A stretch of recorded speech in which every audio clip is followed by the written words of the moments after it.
Good morning. I'm going to do another short video update on this Lincoln Continental.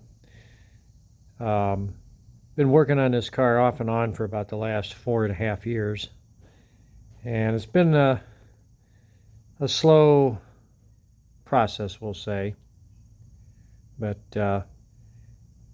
take a good look at what this camera can really do on YouTube. I got another phone, but anyway, this is a 42 Lincoln Continental, and I couldn't video the process of putting the engine back in the car.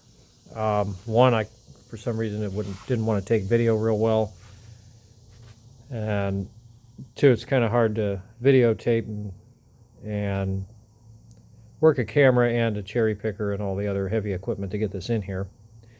But we got the engine in. It does run. I'll probably post a short video, put a short on that shows me starting it the way it is now, but does have a couple issues I got to work out, and I'll point these out. And that part of it has to do with this heat exchanger. These cars have a hot air heater that connects right there, and it's got hot air.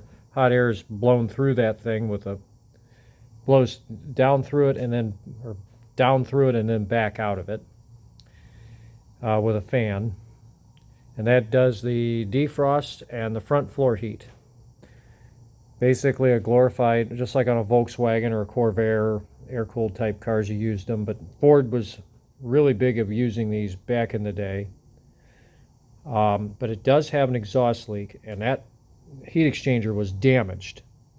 And the crossover, there's a crossover pipe that goes from this side over here to this manifold over here that connects to this, and it was damaged, both the pipe, and I now know that this is damaged because I had a heck of a time getting the pipes on.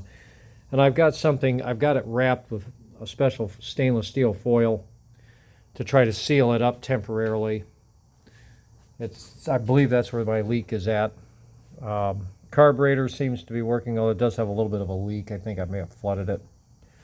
But if you've ever worked on any of these early style Fords, and that means every Ford 1948 back, to like 1908 to 1948, they have this enclosed drive with a torque tube, and when you take the transmission and the engine out, that sucker can start moving around. Usually it wants to go forward. It makes for fun getting the engine in.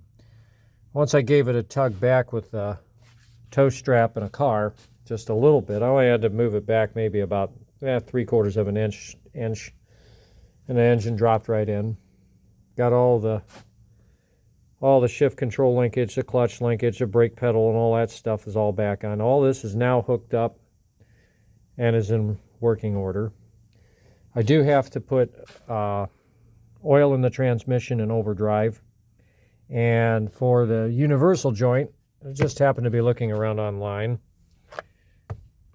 We're going to go with CV joint grease because nobody sells really what Ford originally put in there. You can make your own concoction using Ford 600 weight oil and something else I saw online. But it's like somebody suggested CV joint grease because really, in all reality, it's an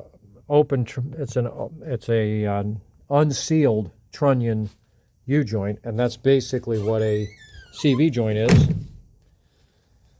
So it'll pick up the grease as it spins around, and as the temperature warms up, it flows real well. Unlike, do not use bearing grease though.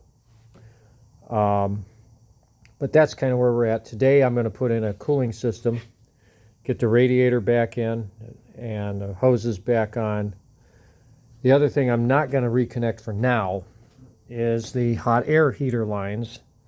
There's a labyrinth of heater hoses underneath the car, and they're all kind of dry rotted, and it's a place for air pockets to occur and can cause an air pocket in the motor. And these engines have notorious cooling problems as it is, because you have two water pumps, one there, one there. The left side of the engine and the right side of the engine really are two separate cooling systems, and the only place they converge is in the radiator It's the only place where the coolant mixes from side to side. That does not mix from side to side in the block. This is common for every flathead V8 Ford, Lincoln Zephyr V12. They don't have any coolant crossovers in the block. Matter of fact, we'll walk out here and take a look at the radiator. I cleaned this up yesterday. And there's the radiator.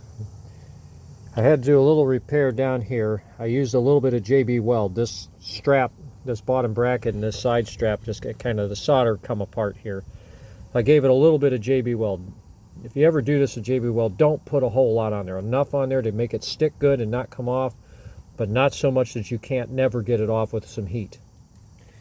And I did the best I could of straightening these fins out so that there's airflow through these. This is the fan side, obviously. The back, you know, the side that faces the engine. Most of these are now, I can now see through here pretty much all the way across the board. Both front side actually was in obviously much better shape. But I kind of gave it a clean up, spiffed it up, give it a quick rattle can restoration. This radiator was good. It didn't leak. It seems to flow well when I push water through it. We're going to leave it as is, but if I ever have to have this record, all this has to come off anyway again, and that'll be a project for definitely another day. But for now, this is going to work. While I'm at it, I do have an update on the Packard. About 2 weeks ago, I was on my way to a car show, and this is going to be hard to get on video in here because my shop is so full of stuff right now. But you can see that I have the skirt removed and a very dirty tire on there. And that tire is not from this car. That's a spare I had to put on. Actually, that's the left front wheel off my other Packard that you've seen in other videos.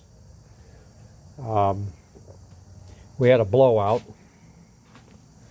And of course, in proper fashion, no jack, no spare, because my spare, this is the original spare tire. This has never been changed.